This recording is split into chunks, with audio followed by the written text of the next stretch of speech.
Now, we'll be in Luke chapter 23, verse 56.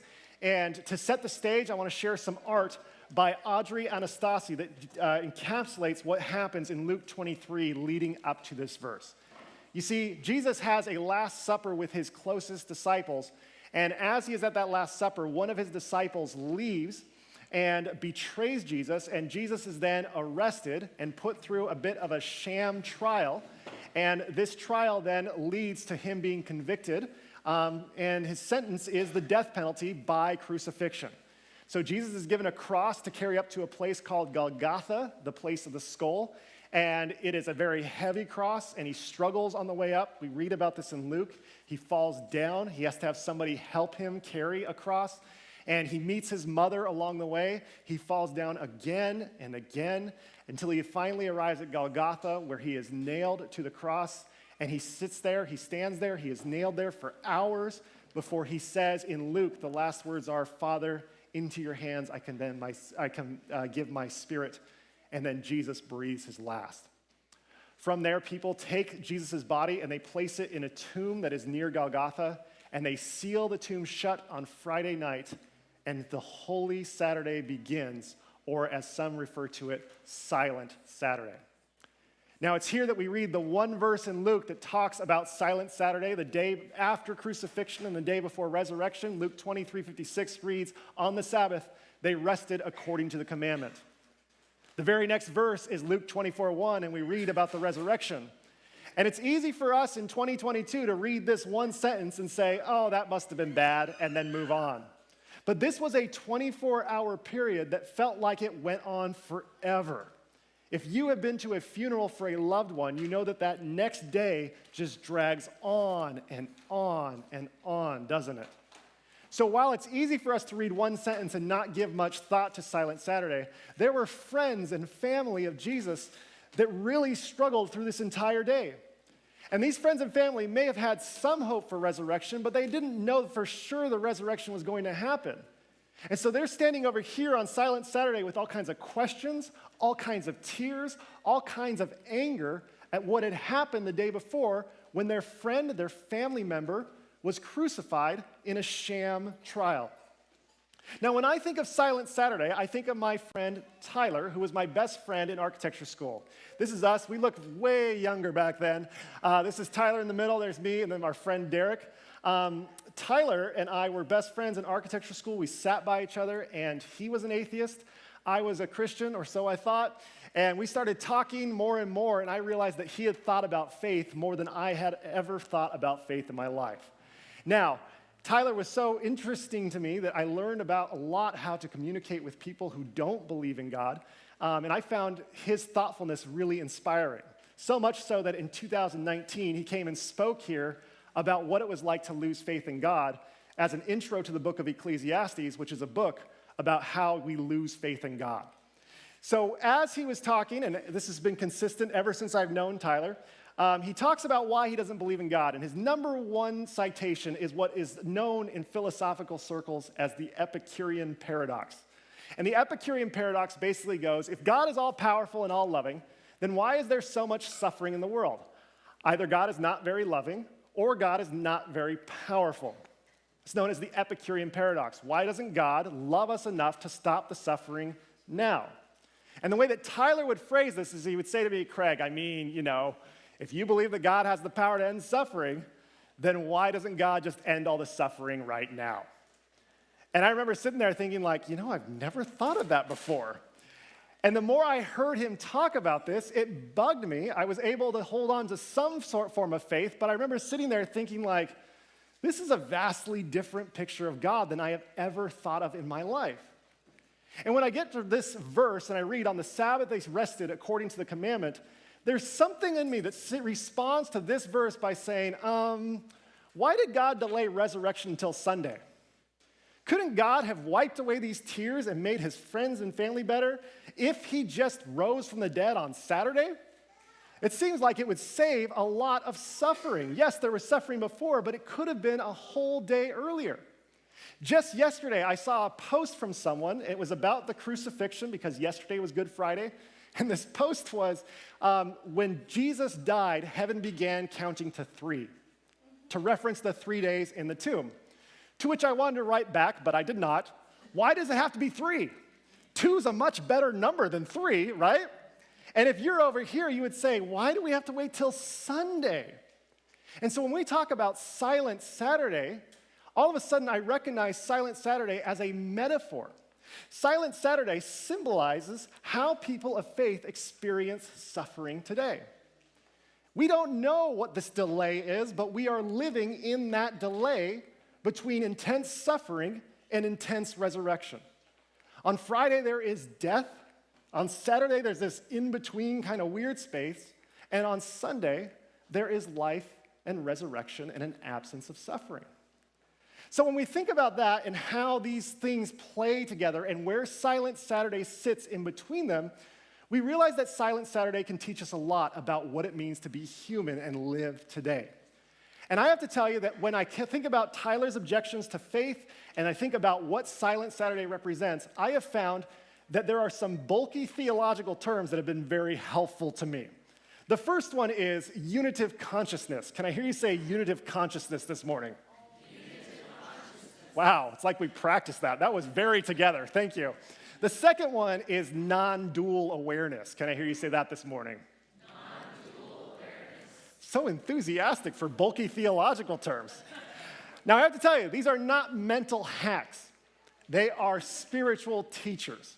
And I have found them to be very moving and helpful when we consider the problem of suffering. Now, non-dual awareness is the same thing as unitive consciousness. And I have to tell you that I prefer the term unitive consciousness to non-dual awareness. But the definition of what these theological terms mean is very simple and yet very hard to actually accept. The definition is everything is one. There is no separation between good and evil. There is no separation between what is right and what is wrong. Everything we encounter is one together. Now, this may be hard for us to wrap our minds around, so I'm going to tell you a story. And this story begins all the way back in the year 2009, specifically May 29, 2009, which is the very first date that I went on with a woman named Kimberly Dawn Primero Tangunan. Just rolls off the tongue, that name. We went to a place called Isabella's, which is pictured here. Perhaps you've been to it. Yes, it's delicious. And while we were sitting at a table, my wife said to me, on our first date, she said, I just want you to know, if you're not interested in marrying me, then get out. I don't need another friend. I don't need another buddy. I just want you to know, if you're not interested in marriage, then I'm not interested in dating you. I'm like, okay, guess what? I am interested in marrying you. Pretty intense for the first date. This is why I love this woman. So we started dating, and 5 days later, on June 4, we became an official couple, and I realized that this was the coolest, most fantastic, best person I've ever met in my life. So on March 19, 2010, I surprised her at the Salk Institute in La Jolla, California. I got down on one knee and I said, will you marry me? And she said, yes! Not quite like that, but that's how I choose to remember it. Now, anyone who has gotten to this stage in a relationship knows that the next conversations that are after this are very different conversations. Because we go from kind of idyllic, like, oh, yeah, it would be nice to have this, it'd be nice to have this, to like, I want this, and I don't want that. And it was a few days after this picture was taken that I remember my wife saying to me, I want a dog. And I said to her, I do not want a dog. And now you are sitting there judging me because you're thinking, oh, Craig is anti-dog. I can't listen to anything else he says. Hold on. I have a reason why I did not want a dog. Because back in the day, I had a dog named Katie, and I loved this dog with all of my heart. And we had to put her down when I was a sophomore in high school, and it was one of the most painful experiences I had been through. So I remember thinking to myself, I never want to go through this again. I don't want to do this. So when Kimmy's like, I want a dog, I was like, oh no, I don't want to go through that again. Let's not do that. But then we started talking some more, and I remember Kimmy saying to me, I do not want to live in California To which I said, I want to live in California. So we made a trade, a bit of a win-lose-lose-win situation going on here. And we agreed we would live in California if we got a dog. Now, I remember thinking, okay, if she gets a dog, I will do my best to take care of this dog, but I'm not going to get attached. It's Kimmy's dog. She will have the dog, and she will take care of it, and I will support her and love her and make sure that she's happy, but it's not going to be my dog because I don't want to get attached to this thing, right? So we did some searching. We found a dog that was available in Oceanside. We drove down there to meet the dog, and I remember vividly coming around the corner and seeing what would become my dog for the first time, and my heart just melted. And I was like, I love you, and I don't even know you. And we played with the dog a little bit. We made sure that the people selling us the dog would be okay with us. And we said that we'll take it. They said, great, you can pick her up in 2 weeks. So we got back in the car, and we were all excited. We started talking about what it's going to be like having our life with a dog together. And I remember my wife said, well, what do you want to name her? And I said, I don't know. And she's like, I got a name. And I said, what's the name? And she said to me, why don't we name her Isabella after the restaurant of our first date, and we'll call her Bella for short. I didn't say no. I was like, have you been thinking of this for 3 months? Because this is amazing. So we named her Bella. And 2 weeks later, we went down to pick her up. We put her in the car. She was trembling. She'd never been off the property that she grew up on. She was trembling. Kimmy sat in the back seat with her and just pet her the whole way.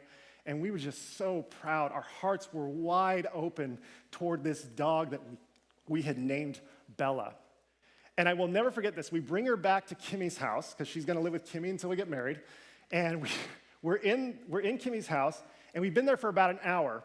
And then Kimmy's roommate comes home, opens the door. She knew that we were getting a dog, but she sees the dog for the first time. And Kimmy's roommate says, cute dog. It's going to suck when you have to put her down.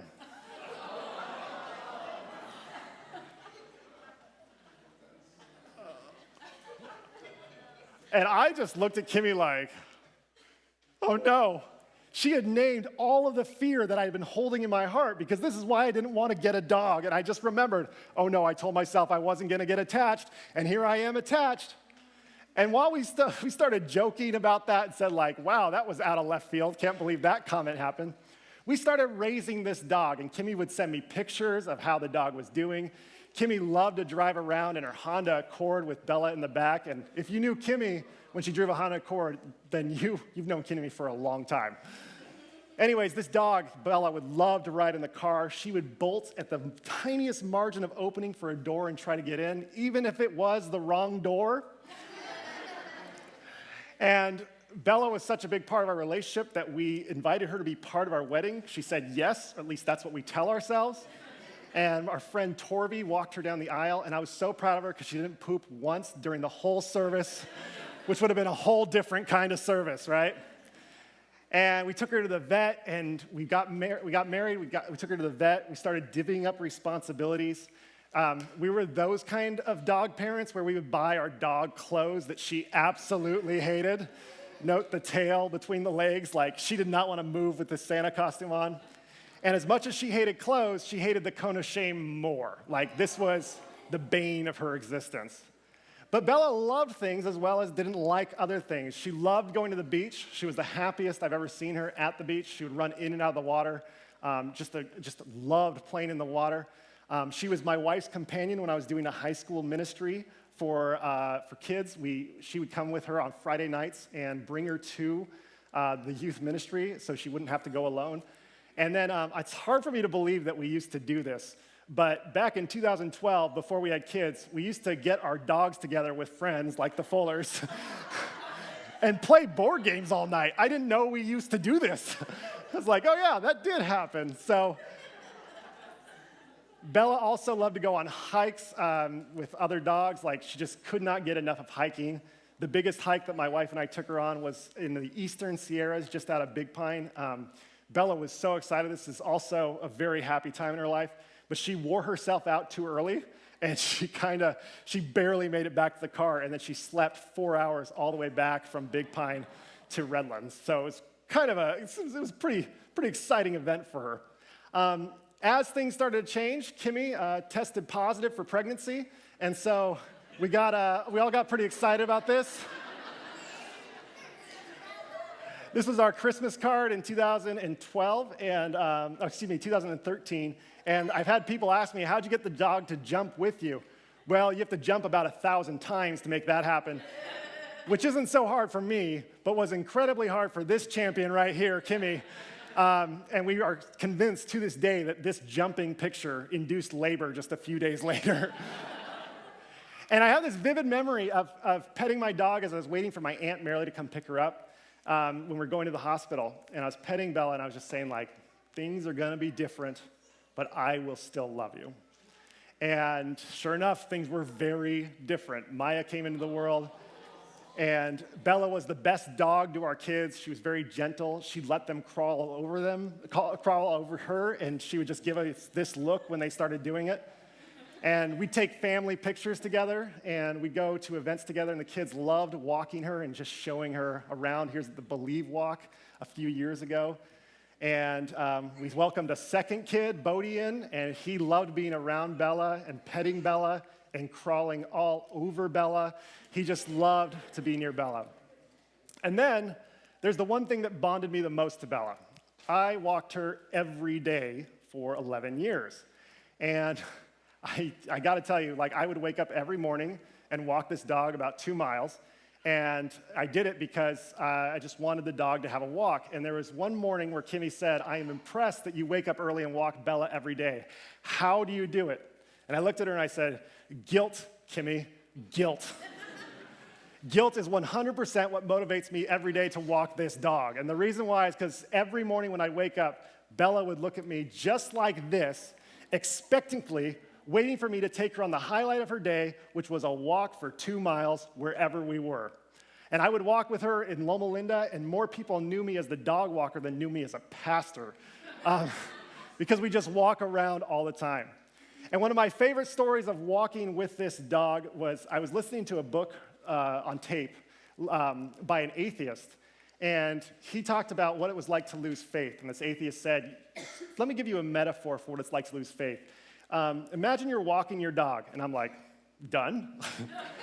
And he's like, imagine that you've walked this dog for 1 year, 2 years, 3 years, 4 years, every day. And I'm like, is he writing this for me? This is incredible. And then he says, imagine walking your dog for 5 years. And after walking your dog every day for 5 years, you look down at the end of the leash finally, and you realize that there is no dog there. That's what it's like to be an atheist. But I took this picture right when I heard this, and I said, oh no, there is a dog there. I believe. I estimated that we went on about 3,000 walks together, and that's time that I just value so much with Bella. And she continued to grow up with us. She moved houses with us. She survived different cars with us. And there was one day in 2021 where I said, hey, Bella's slowing down, Kimmy. Why don't you take her to the vet? And I'll take the kids, and we'll do something. And I remember exactly where I was. Kimmy took them to the vet. I finished with the kids. I called Kimmy and said, how did it go? And Kimmy started crying, and she said, the day that we have feared has finally arrived. The vet is recommending we put her down. This was on a Monday, and we said, can we put her down on Friday? And they said, sure. And so we had this last week with Bella, and it was just a heartbreaking week. She would walk so slow. She had an abdominal mass that made her uncomfortable. And the vet said, you can give her a gift by avoiding all of that pain when that thing ruptures, and it's going to rupture any day now. And so we took these walks, and these walks that used to take me 40 minutes ended up taking me 70 minutes because she was going slower. And this is a picture of her on our last walk together. And we took her to the animal shelter, and we held her as she passed away. And it's hard to describe that moment to anyone who hasn't gone through it. But Kimmy and I were crying. We were like, this is the worst. And we got back to the car, and my memory is, as soon as we shut the car doors, Kimmy said, you know what I'm thinking about right now? And I said, what? She's like, I'm thinking about what my roommate said 11 years ago when she said it's going to suck to put your dog down. And I just looked at Kimmy and I said, she was 100% right. I don't know if she got the spirit of prophecy or what, but she's definitely nailed that prediction. And when you look at all of this, you may hear this story and think to yourself, man, you're right, putting a dog down sucks. But how can you possibly avoid this? There's got to be a way around this so you don't have to go through that, and you can still have the joy of owning a dog. Well, I've come up with 2 solutions for that. The first solution is you die before the dog, which I wouldn't recommend. The second solution is you don't get a dog in the first place. I knew this, right? This is why I didn't want to get a dog. I was like, no, I don't want to go through that again. If we just avoid that, everything will be fine. But then we got this dog, and what's interesting is there's 2 stark realities that people often acknowledge. It's fun to own a dog, and it also sucks to put a dog down. These are 2 realities. But what's important for us to acknowledge is that these 2 realities are the same reality. They are tied to each other in a way that you cannot separate one from the other. If you were to back the camera up just a little bit and zoom out at the larger concepts, you could say, oh, I love my dog, and I also suffer when my dog dies. These 2 realities, my friends, are the same reality. And if you were to back up the camera even further and get a bigger picture of what's going on, you could take the word love and the word suffering and realize to yourself and say to yourself, oh man, I want love, but I don't want suffering. But then all of a sudden you would realize these 2 realities are the same reality. I mean, think about for a moment, Bella was born without Kimmy or I knowing anything about her, right? So she could have lived her life, if we didn't adopt her, she could have lived her life, lived a full life, and then passed away, and it wouldn't have fazed Kimmy or me one iota, because we didn't know who she was. But when we opened ourselves to adopting this dog, we also opened ourselves to the downside of owning a dog, right? This right here is unitive consciousness or non-dual awareness. The idea is that everything is one. You cannot have one without the other. And anytime you open your heart toward love, you are simultaneously opening your heart toward suffering. And we long for a reality where only love exists. But we haven't seen that yet, have we? I don't know anybody who's been able to only enjoy this without also enduring that. And so from here, we look back at this whole life, this whole experience of owning a dog, and from a year later, it was 1 year ago today that we put Bella down. A year later, I'm able to look back at all of this and all the memories and all the pictures and all the moves and everything this dog represented, and I can tell you how I feel about this, including the part that really sucked, which was putting her down. All of this was worth it. And I am grateful that my wife said, I want to own a dog because Bella will always have a place in my heart. And even when you include that last moment where we held her, I have to tell you, it was tragic, it sucked, but it was an honor to be with her to the very end. And I would say that when you draw a circle around the whole thing, I can even say to you that all of this was a gift. It was a gift to have her in our family's lives. But if you would have spoken to me 1 year ago today, when we put Bella down, you would have said, hey, Craig, was all of this worth it? And I would have said, no, things are horrible. I can't stop crying. And instead of saying all of this was worth it, I would be like, was all of this worth it? Like, really, was this worth it? Because this is so painful, because I was living in the moment right there, and I was like, I can't process this right now. This is what Silent Saturday is about. Silent Saturday is the grief-stricken part of the journey of love when you question whether or not everything was worth it. And we have this idea that questioning whether it's worth it or not is going against the will of God. And yet, in the God story, right in the middle, there's this moment where that happens and is part of what a resurrection experience is like. Silent Saturday is the grief-stricken part of the journey of love when you question whether or not God actually hears you. Silent Saturday is the grief-stricken part of the journey of love when you question whether or not you should ever love again. And anyone who has been burned or hurt or suffered has asked this question and said to themselves, I'm not going to do it again. I will not open my heart because this hurts too much. And if you are doing that, I want you to know it's okay. You're living in Silent Saturday. And just like crucifixion happens on Friday and resurrection happens on Sunday, Silent Saturday is part of resurrection. And it's okay to be there for a day, for a month, for a season, for years. It's all part of the resurrection story. Now, I have told you a story that is near and dear to my heart, but I want to tell you something that I find to be very important when talking about a dog. There is far greater suffering in this room than putting a dog down. And I know because I'm your pastor. And I know right now there are people who have gotten diagnoses that do not look good. I know that in this room there have been people who have had to say goodbye to long-lasting relationships, and it has been heartbreaking for them. I know that in this room there have been people who have buried their loved ones due to COVID. I know that in this room, there is financial insecurity. There is uncertainty about what lies next. I know that in this room, there are people who have had to bury a child. And I want you to know that while we talked about a dog, and understand that dog is suffering, but it's not the greatest suffering, let's talk about how these ideas apply to suffering that is greater than these. One of the greatest challenges in my life is parenting. And because it is such a challenge means that it can be incredibly rewarding as well. This is unitive consciousness. You cannot have one without the other.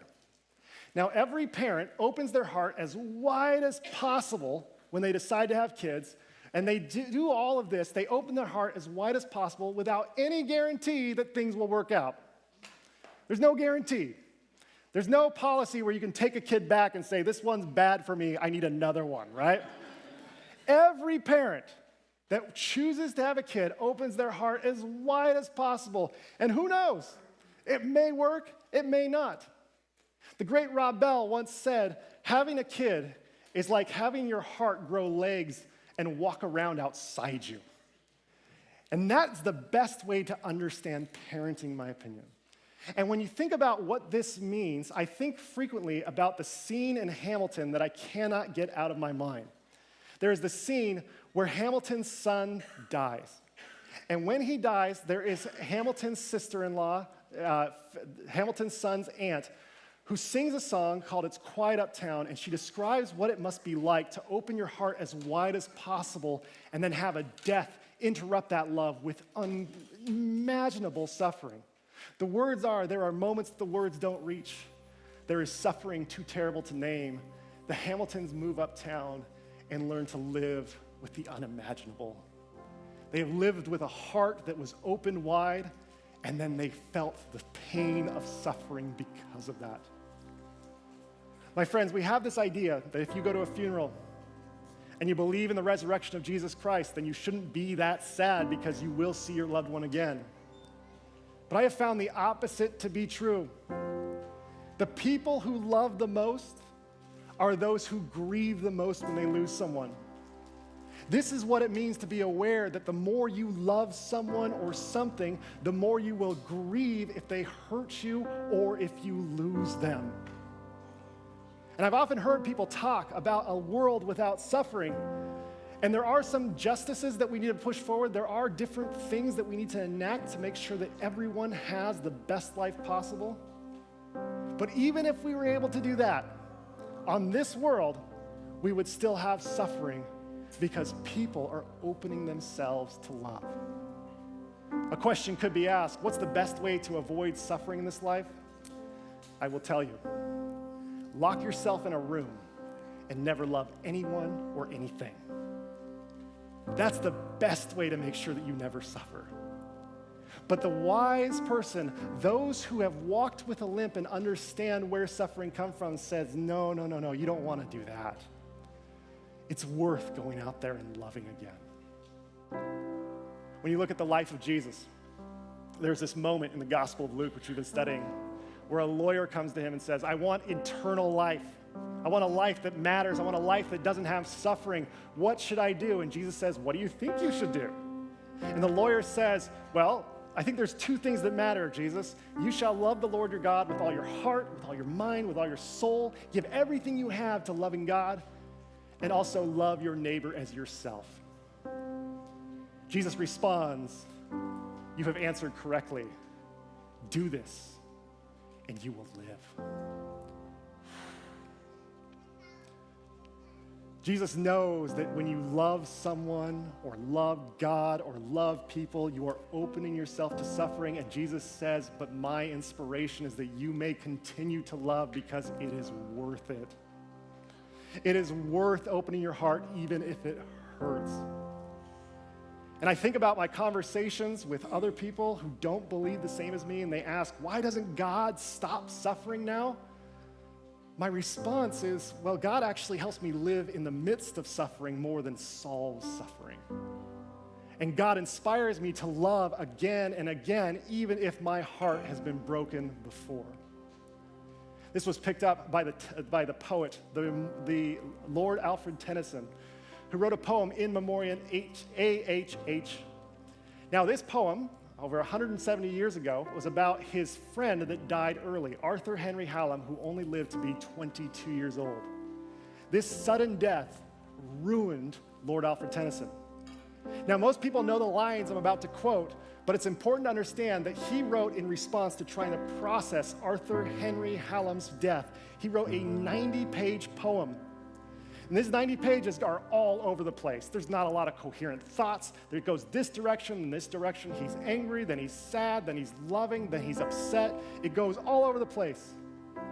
And about 60 pages in, we come across this line that most people know, but they don't understand what it's about. He writes, I hold it true, whate'er befall. I feel it when I sorrow most. 'Tis better to have loved and lost than never to have loved at all. It's worth it, he's saying. It's worth it to pour your heart into other people and to loving this planet and to loving this world, even if you know suffering exists. Jesus inspires us to continue to love despite the suffering that we face. Jesus pushes us to go and choose love over and over again. Jesus tells us, I know you may not be able to see it, but it is always worth it to love more. And if you are grieving this morning on Silent Saturday, I want you to know that this is the day when we grieve those that we have lost, when we grieve broken relationships, when we grieve those things that haven't worked out our ways. And if you are grieving this morning, I have to tell you something. It's okay if you stay grieving. It's okay if you need to take some time. But remember this, it's because you followed the way of Jesus and loved with all your heart. You followed Jesus, and that is why you are where you are, and Jesus is telling you it's worth it. My friends, may you see and become aware of the unitive consciousness that love and suffering are tied together. And may you love again and again and again. And may you grieve loudly and know that you are not alone. And may you see and embrace Jesus Christ in all, even in suffering. Amen.